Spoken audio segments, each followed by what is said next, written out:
உண்டாகி ஜோதிகளின் பிதாவினிடத்திலிருந்து இறங்கி வருகிறது. உங்களுக்கு ஒரு நன்மை வர வேண்டும் என்று சொன்னால் அது எங்கிருந்து தான் வர வேண்டும்? அது ஜோதிகளின் பிதாவினிடத்திலிருந்து தான் இறங்கி வர வேண்டும். உங்களுக்கு ஒரு நன்மை ஸ்தோத்திரம் அரசாங்கத்திடத்திலிருந்து ஒரு நன்மை வரப்போகிறதில்லை. ஒரு மனுஷனிடத்திலிருந்து உங்களுக்கு நன்மை வரப்போகிறதில்லை. அதிகாரிகளிடத்திலிருந்து ஒரு நன்மை வரப்போகிறதில்லை. ஸ்தோத்திரம் நீங்கள் நம்பியிருக்கிற மனுஷனிடத்திலிருந்து நன்மை வரப்போகிறதில்லை. ஸ்தோத்திரம் நீங்கள் நம்பியிருக்கிற உங்கள் திறமை உங்களுக்கு நன்மையை கொண்டு வரப்போகிறதில்லை. உங்களுக்கு நன்மை எங்கிருந்து வரப்போகிறது சொன்னால் பிதாவினிடத்திலிருந்து வர வேண்டியது. அல்லேலூயா. அவர் தான் உங்களுக்கு நன்மையை கொடுக்கிறவர். உங்களுக்கு ஒரு நல்லது நடக்கணும் அப்படின்னா நீங்க எங்க பார்த்துக்கிட்டு இருக்கணும்னு சொன்னால் ஒத்தாசை வரும் பர்வதங்களுக்கு நேராக வானத்தையும் பூமியையும் உண்டாக்கின தேவனுக்கு நேராக உங்கள் கரங்களை விரித்து உங்கள் கண்களை ஏறெடுத்து ஆண்டவரே எனக்கு நன்மை வரட்டும் என்று அவரிடத்துல தான் நம்ம பார்க்க வேண்டும். ஏன்னா அவர்கிட்ட தான் நன்மை நமக்கு வரும் என்று சொல்லி தெளிவாக சொல்லப்பட்டிருக்கிறது. அல்லேலூயா. ஆண்டவராய் இயேசு கிறிஸ்து நன்மை செய்வதற்காகவே இந்த உலகத்தில் மனுஷனாக பிறந்து வந்தார்.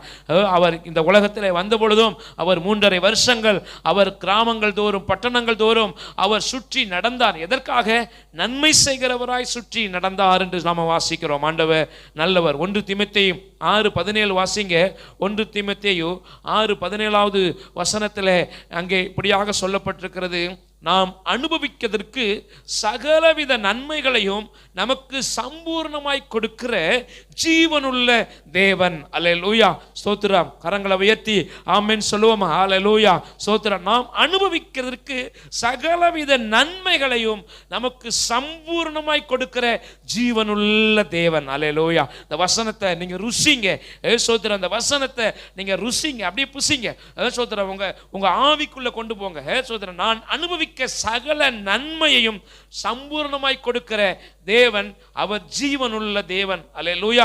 ஆராதனையின் போது நம்ம சொன்னோம் ஜீவனுள்ள தேவன். அவர் ஜீவனுள்ள தேவன். அவர் ஜீவனுள்ள தேவன். என்ன செய்கிறார் இந்த ஜீவனுள்ள தேவன்? சகலவித நன்மையையும் எனக்கு சம்பூர்ணமாய் கொடுக்கிறார். குறையே வைக்க மாட்டார். சிங்க குட்டிகள் தாழ்ச்சி அடைந்து பட்டினியா இருக்கும், கர்த்தரை தேடுகளுக்கோ ஒரு நன்மையும் குறைவுபடாது. ஸ்தோத்திரம். நமக்கு ஒரு நன்மையும் குறைபட வைக்க விட மாட்டார். நன்மைகள் கிடைக்கலையேன்னு நீங்க கேட்குறீங்களா? எனக்கு நன்மையே கிடைக்கலையே அப்படின்னு சொல்லி கேட்டீங்கன்னு சொன்னா வேதமே சொல்லுகிறது அது எப்படின்னு கேட்குது. வேதம் சொல்லுகிறது, வார்த்தை சொல்லுகிறது, எனக்கு நன்மை இல்லையா ஆண்டவரே, எனக்கு நல்லது நடக்கலையே, எப்படி நன்மை நடக்காமல் இருக்கும்? வாசிங்க ரோமர் 8:32 வாசிங்க.